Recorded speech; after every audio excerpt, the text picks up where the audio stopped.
Buonasera amici di Effetto Serra, Eurisano Rossoblu, siamo nell'intervallo di Milan-Cagliari, punteggio 0-0. Buonasera Fabrizio Serra. Ciao, buonasera a tutti. Buonasera anche a Bruno Codda. Ciao ragazzi. Domanda di servizio, mi sentite? Fabrizio e Bruno? Sì. Ok, Sì, allora possiamo concludere. Perfetto, partiamo da Fabrizio e poi andiamo da buon Bruno per la disamina di questi primi 45 minuti. Per me molto molto buoni per il Cagliari. Vai Fabri. 0-0 sicuramente molto molto prezioso, appunto un pareggio primo tempo sostanzialmente che ci si aspettava dal punto di vista delle squadre in campo. Milan gasato ovviamente dalla vittoria in Supercoppa Italiana, che deve fare la partita, che fa la partita, sicuramente ben lontano dal Milan di Fonseca e che abbiamo visto anche a Cagliari, un Milan molto aggressivo, un Milan che gioca molto con le sponde.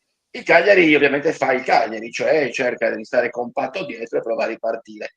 C'è da dire, ma si tratterebbe davvero di fare le pulci alla prestazione del primo tempo, che stiamo mancando un po' in fase di possesso quando si tratta di costruire. Alle volte ci siamo persi proprio in un bicchiere d'acqua, falli laterali, magari addormentati col pallone fra i piedi. Ecco, forse dovremmo crescere da quel punto di vista, cioè avere più, potremmo dire, faccia tosta, ecco, quello sì. Però dal punto di vista dell'attenzione, dell'applicazione, delle distanze fra i reparti, direi che assolutamente è in questo momento un primo tempo positivo. Tra l'altro devo essere sincero, Caprile mi dà molta sicurezza, cioè sta trasmettendo sicurezza anche negli interventi di routine, e questo credo che possa anche, come posso dire, dare fiducia a tutto il pacchetto arretrato. Chiudo con una nota importante, e che comunque il Cagliari ad oggi, cioè perlomeno scusate, alla fine del primo tempo, comunque non ha, facendo tutti gli scongiuri del caso, Caprile non ha fatto interventi salva risultato, e questo ovviamente non è che un merito alla squadra di Davide Nicola.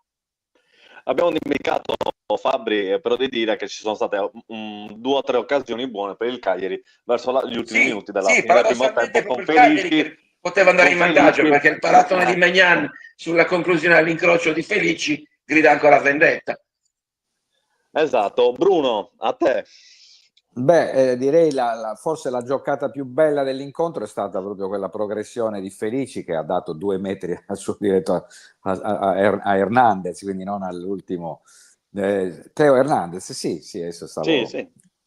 Una progressione straordinaria che conferma quanto dicevo la settimana scorsa, quando qualcuno, non so se in questo spazio o nella diretta del dopo partita, si associava Felici a Luvumbo.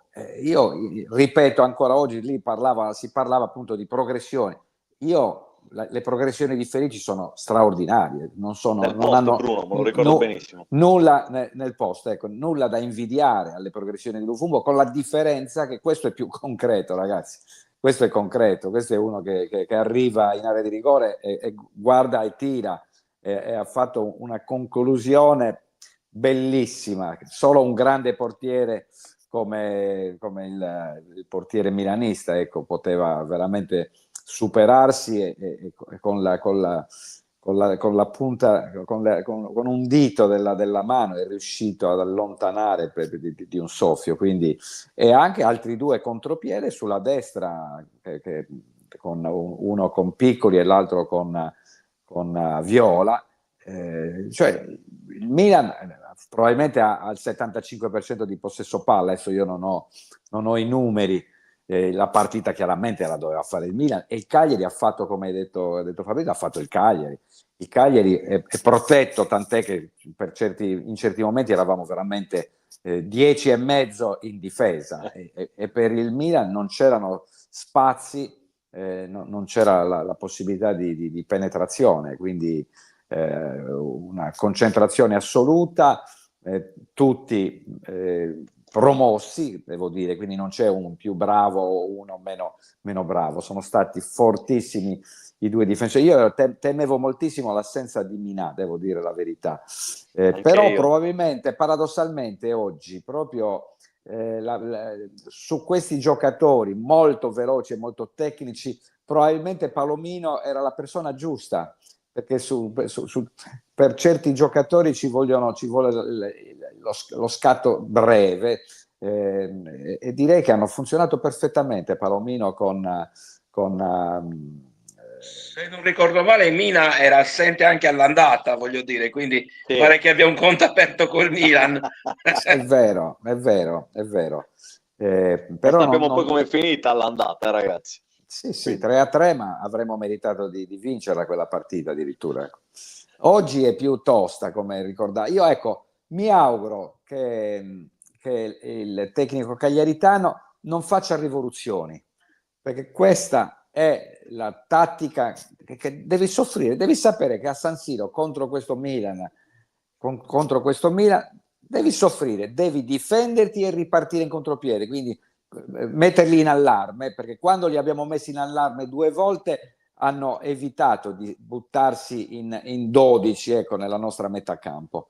Però io mi auguro che non faccia rivoluzioni, che mantenga per almeno altri 20 minuti nel secondo tempo, e anche i cambi eventuali, che ci saranno certamente, i cambi devono essere mirati ruolo per ruolo, quindi è stanco a dopo, metto De Iola, quindi un incontrista a dopo, ecco, metto sicuramente un incontrista. È stanco Viola, non ce la fa più, allora via con Gaetano. Felici che ha 20 anni lo lascio fino a dopodomani in campo. Felici no, assolutamente con la voglia che ha di figurati, esordio a San Siro per un ragazzo che fino all'altro giorno ha giocato in Serie C e un po' in Serie B, ecco, trovarsi da protagonista perché ha fatto alcune discese e ripeto, Hernandez si è a un certo punto ha rallentato le progressioni, perché questo gli è scappato una volta, gli ha dato 3 metri, è stato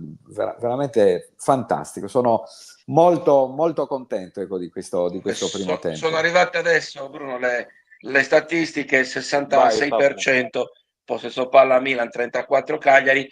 Io forse dicevo, l'unica cosa sul quale mi auguro che nel secondo tempo si possa migliorare sono i piedi di Viola, perché più di una volta aveva la possibilità di mettere in moto un compagno, andare verso Maignan, oppure come è successo nel caso del cross di Zortea da destra, cioè fosse un novellino, un pivellino in Serie A è un conto. Un giocatore come Viola deve procurarsi un rigore, mettersi davanti a Calabria, ecco, cioè quella malizia dobbiamo aspettarcela dai giocatori più esperti, non dai più giovani o da Felici, che è un esordiente comunque in Serie A. Ecco perché dico, possiamo fare ancora di più, va bene come stiamo giocando, però con un minimo, magari un pochettino di più attenzione, forse lo scherzetto riusciamo anche a farglielo.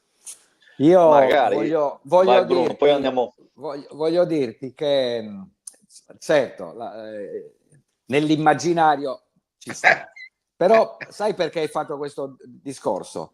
Perché siamo reduci da 6 giorni fa abbiamo giocato contro i morti del Monza e quindi la classe di Viola naturalmente è emersa in tutto il suo splendore. Stiamo giocando contro il Milan, hanno un altro passo, ragazzi. È come dire che noi siamo una squadra, tra virgolette, di Serie B e giochiamo contro una squadra di campioni che costano 10 volte il valore del Cagliari.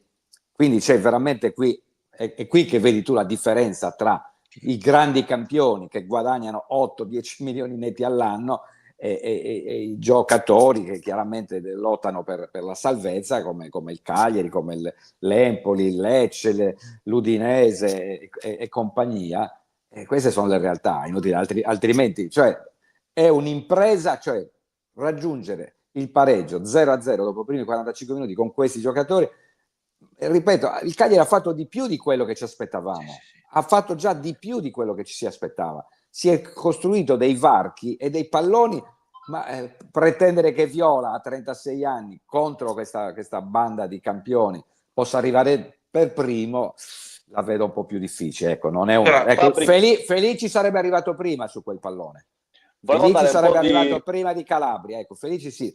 Lui ha un'altra caratteristica, è un altro giocatore, lui è un fantasista, è un trequartista, non gli puoi chiedere anche lo scatto nei 10 metri, sarebbe, però ecco, il sogno è bello, Però dobbiamo, ripeto, per essere onesti, 6 giorni fa era il Monza, ultimo in classifica, che abbiamo battuto, ahimè, addirittura avremmo dovuto strabatterlo e abbiamo invece rischiato loro in 10 uomini negli ultimi minuti addirittura il pareggio. Quindi ecco, un po' di umiltà, ecco, teniamoci con i piedi per terra, perché questi sono dei grandi campioni che hanno sbagliato allenatore all'inizio del campionato, perché con Fonseca sarebbero scesi a metà classifica, con Seisao. Questo è un motivatore, questo è un Ranieri è un mazzone, anzi più che un Ranieri, è un mazzone, capisci? Intelligente, capace, che ti bastona e ti carica. Quindi ecco, è un altro Milan rispetto a quello che abbiamo visto nella gara d'andata. Ecco perché io firmerei per una condotta di gara spartana, testarda, cocciuta, senza... certo, se poi ti capita l'occasione e negli ultimi minuti gli possiamo fare il bidone, sarebbe fantastico. Sarebbe quello che il Milan ha fatto all'Inter negli Emirati, insomma. Perdonatemi, volevo dare spazio ai nostri web ascoltatori, che sono in tantissimi, che ci stanno guardando, soprattutto dal canale YouTube di Fabrizio Effetto Serra, e oggi sono numerosi e salutiamo. Comunque c'è Marco Crassus, che è il nostro affezionato, che dice: Viola non va, non sta funzionando Viola. Saluti a Dino Di Silbono, che dice buonasera a tutti voi, e condivide quello che ha detto Bruno fino adesso, soprattutto sulle qualità di Felici. Massimiliano Bitti dice: un solo tiro in porta, ma con un centravanti degno della Serie A. Poi voglio chiedere a Fabrizio se sa qualcosa in merito del calciomercato. Entriamo per pochi minuti. Voglio chiedere a Bruno se il Milan, poi Marco Crastus, Bruno risponderà a Marco. Voglio chiedere a Bruno se il Milan può calare nella ripresa per stanchezza. Secondo me è possibile, a meno che non entrino i campioni, altri campioni. Tanto il Milan non è una grande squadra. Non è una grande squadra il Milan, non è una grande squadra il Milan. Dice non è all'altezza di Inter, Napoli, Atalanta, ecco, diciamo così, sui valori sono d'accordo, però è vero che comunque il Milan rispetto al Cagliari soprattutto è comunque di un altro livello. Però voglio rispondere, anche se non era per me, era per Bruno, sul discorso della stanchezza. È ovvio che alla lunga il Milan pagherà per forza fisicamente comunque 2 partite negli Emirati Arabi, il volo, il poco allenamento, anche potremmo dire l'adrenalina, perché una cosa è giocare una finale di Supercoppa italiana, con tutto il rispetto, è una cosa, è una partita di campionato, il Cagliari, Milan-Cagliari, ovviamente. Però aggiungiamoci un altro elemento che secondo me non può essere sottovalutato, che se la partita, e io me lo auguro, rimane così invischiata, così appiccicosa per il Milan, venga fuori ovviamente il nervosismo. Quindi questo vuol dire molti contatti, vuol dire molte situazioni dubbie, molte possibili calci di punizione, e siccome noi, diciamo, lo dicono le statistiche, su 32 gol subiti 14 li abbiamo presi da palla inattiva, direi che forse bisogna stare molto attenti. Concordo. Volevo fare la domanda a Fabrizio, se può rispondere alla domanda che gli ho fatto, e poi andiamo verso la chiusura sul calciomercato. C'è qualche piccola notizia? Calciomercato è evidente che dopo l'arrivo di Caprile, che ha sistemato una situazione non solo per quanto riguarda il portiere, ma proprio una situazione ambigua all'interno dello spogliatoio, dove si giocava sul dualismo Scerri-Scuffet, con questo arrivo si mette una pietra tombale, e quindi il titolare da qui a fine stagione è Elia Caprile, e non ci saranno dubbi. Rimane purtroppo, ahimè, il problema attacco. È chiaro che nel momento in cui la società parla di sostenibilità del club, è evidente che non arriveranno capitali freschi da parte della presidenza. Dovranno vendere qualche giocatore, incassare qualche soldo e provvedere a un acquisto. È ovvio che se vuoi prendere un attaccante, se vuoi tenere la batteria di punte, così come devi vendere un pariruolo, e i nomi sono pochi, perché stiamo parlando di Pavoletti, quindi questo è quanto. Pavoletti, scusate, la Padura. Ok, senti, ti faccio l'ultima domanda e poi andiamo in chiusura. Si parlava tanto anche di un attaccante tipo Kouamé dalla Fiorentina, visto che è arrivato Floruscio e Viola. Fabri, niente.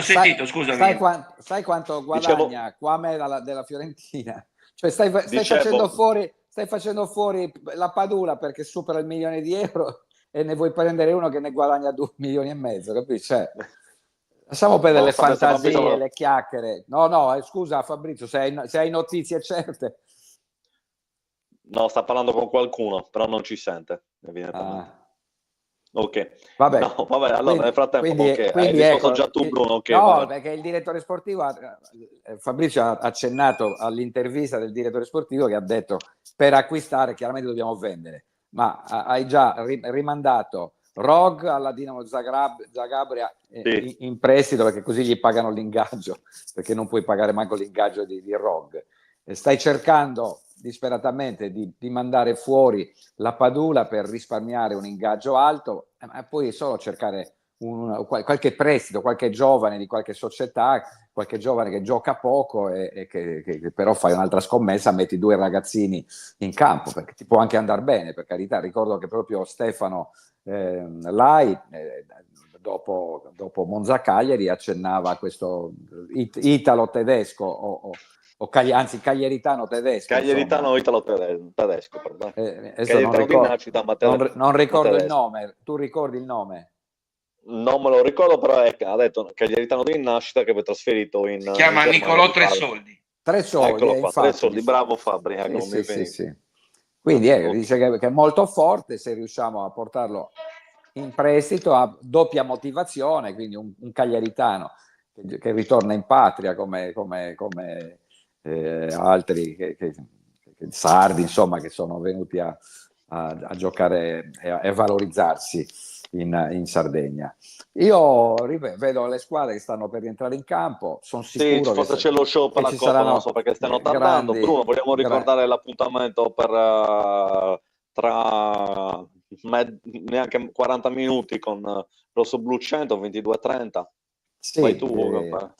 Sì, ricordiamo, abbiamo una coppia di registi, quindi oggi avrai concorrenza in regia, perché ci saranno Enrico Pau, il grande cagliaritano, il grande regista a Cabbadora, per ricordare uno dei tanti film, sicuramente il più importante, diretto da Enrico, poi il nostro ormai Alessio Nino, che fa parte ormai dello staff, poi naturalmente il ritorno di Stefano Lai, sempre pungente Stefano, quindi. Sempre pungente, e poi ci sarà Riccardo De Sì, perché formiamo l'accoppiata De Sì Pau, perché i genitori di Enrico eccetera giocavano nel Cagliari degli anni 40, e quindi c'è un fortissimo legame di Bruno, sì, e poi ci sarà una sorpresa a Tirana, anzi te lo annuncio, perché così non mi sta guardando il nostro mago illusionista, il grande di caratura internazionale Alfredo Barrago, sta guardando in un bar di Tirana la partita del Cagliari con un commento locale, insomma, albanese, in lingua albanese, però lui può anche turarsi le orecchie, vede le immagini. Quindi ecco, ho inviato il link, quindi entrerà in diretta. Credo che arriveranno un po' sparsi, perché ho l'impressione che la partita finirà oltre le 22:30. Noi comunque partiamo alle 22:30. Ne partiamo alle 22:30 lo stesso. Bene, grazie a Fabrizio, ciao, grazie ragazzi. a Bruno, buon secondo tempo. Ciao a tutti, buon weekend. che ci hanno seguito. Buon secondo tempo a tutti e buon fine settimana. Ciao, grazie, ciao.